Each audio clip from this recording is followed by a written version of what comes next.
Please subscribe Khabar Plus 18 for latest news and updates. अब आज हो गए, अब आ गए तो आपकी अब जवाबदारी देवली उनियारा के लिए अब आज से सुनिश्चित कर देते हैं। कमलेश भैया आ गए तो जवाबदारी तो लेनी पड़ेगी। तो अब आप सबके जुम्मे है कि देवली उनियारा की सीट इस बार भारतीय जनता पार्टी के कब्जे में होनी चाहिए। ये मैं आप सबसे आश्वासन दे रहा हूं। आपको मोबाइल आ रहा, हम सबकी जवाबदारी है, या जितने भी कार्यकर्ता विराजमान है उन सबकी जवाबदारी है। देखिए, आज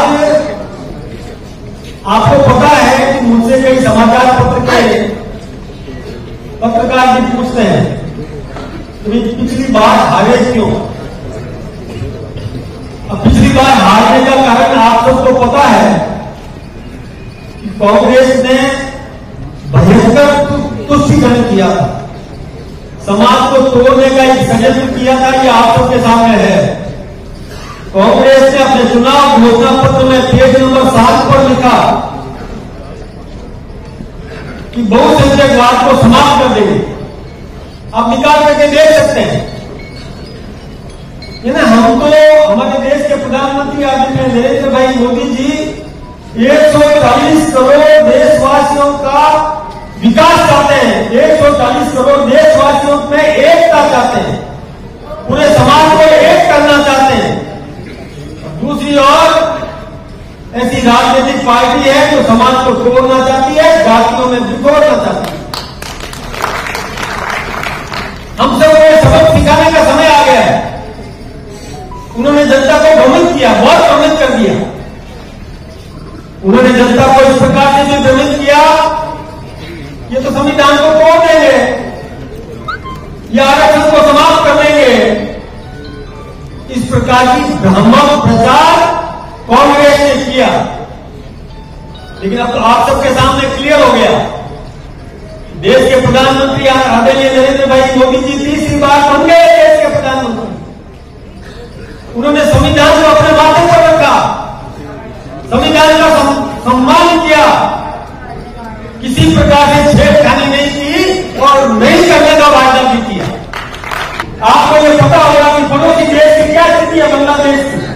बांग्लादेश के अंदर हमारे भाइयों को मकान छोड़ करके भागना पड़ रहा है। वहां अराजकता की स्थिति उत्पन्न हो गई है। वहां पर प्रधानमंत्री को भी भाग करके दूसरे देश में शरण लेनी पड़ रही है।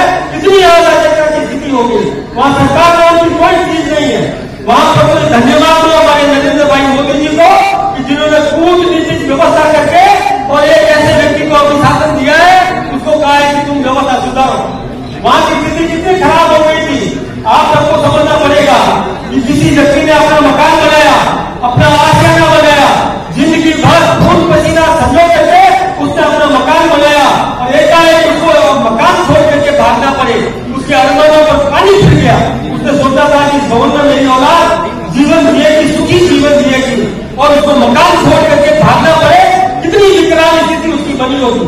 दूसरी तरफ वो व्यक्ति है जो उसके मकान पर कब्जा करने के लिए तैयार खड़ा है कि ये निकल जाए तो मैं इस पर कब्जा कर लूंगा। दूसरा कहता है कि ये तो मेरी नजर लगी थी इस मकान पर, मैं इस पर कब्जा करूंगा। एक तरफ तो उसके मकान पर कब्जा करने की हो और एक तरफ वो व्यक्ति जिसने अपना जिंदगी भर का पसीना लगा करके उस भवन को तैयार किया, उस भवन को उसे छोड़ के जाना पड़ रहा है। कितनी विकराल स्थिति होगी। हमारे हिंदुस्तान में भी कांग्रेस इसी प्रकार का षड्यंत्र कर रही है। अब अजमेर, आप उदयपुर की घटना देख लो, उदयपुर में किस प्रकार की स्थिति बनी, यह आप सबके सामने है। इसी प्रकार से देश में आर्थिक व्यवस्था को तोड़ने का षड्यंत्र ये कांग्रेस कर रही है। अभी देखिए कश्मीर के अंदर, कश्मीर को हमने सुधारा, लेकिन कश्मीर में एनसीपी और कांग्रेस साथ में मिलकर के चुनाव लड़ने की उन्होंने घोषणा करी और वो आपस में लड़ भी रहे। आप पार्टी बनी दिल्ली में, पंजाब में आपके साथ में वो मिलकर के काम कर रहे हैं। दिल्ली में, पंजाब में अलग अलग लड़े, दिल्ली में साथ में मिलकर काम कर रहे हैं। ये गठजोड़, कहीं की ईंट कहीं का रोड़ा, भानुमती का कुंबा जोड़ा, इस प्रकार के लोग हमारे सामने खड़े। इसलिए भाइयों, ये समय ऐसा है, आप सबको ये छोटी छोटी बातें भुलानी पड़ेगी। 5 साल से कांग्रेस केवल लड़ती रही। आपके यहाँ का जो नेतृत्व कर रहे थे उनके साथ में भी क्या हुआ आप सबके सामने है कि हमेशा कुर्सी का पाया पकड़ के बैठे रहते थे वो। वो अशोक गहलोत जी 5 साल तक विकास के नाम पर कुछ नहीं कर पाए। आप ये क्यों बोल रहे हैं जब आपके सामने ये सरकार है जो विकास के लिए खजाना खोल रही है, विकास के लिए जनप्रतिनिधि कमर कस करके तैयार खड़ा है। तो आपको एक बात का ध्यान रखना चाहिए कि धन्यवाद भी देना चाहिए। घोड़े और गधे एक भाव में मत बेचिए, घोड़े और गधे एक भाव में मत बेचिए। जो सेवा करे उसका सम्मान करो, जो सेवा नहीं करे उसके कान मरोड़ो, ये भी आना चाहिए। सब्सक्राइब करें खबर प्लस 18 को और प्रेस करें इस बेल को। खबरों के लिए बने रहें।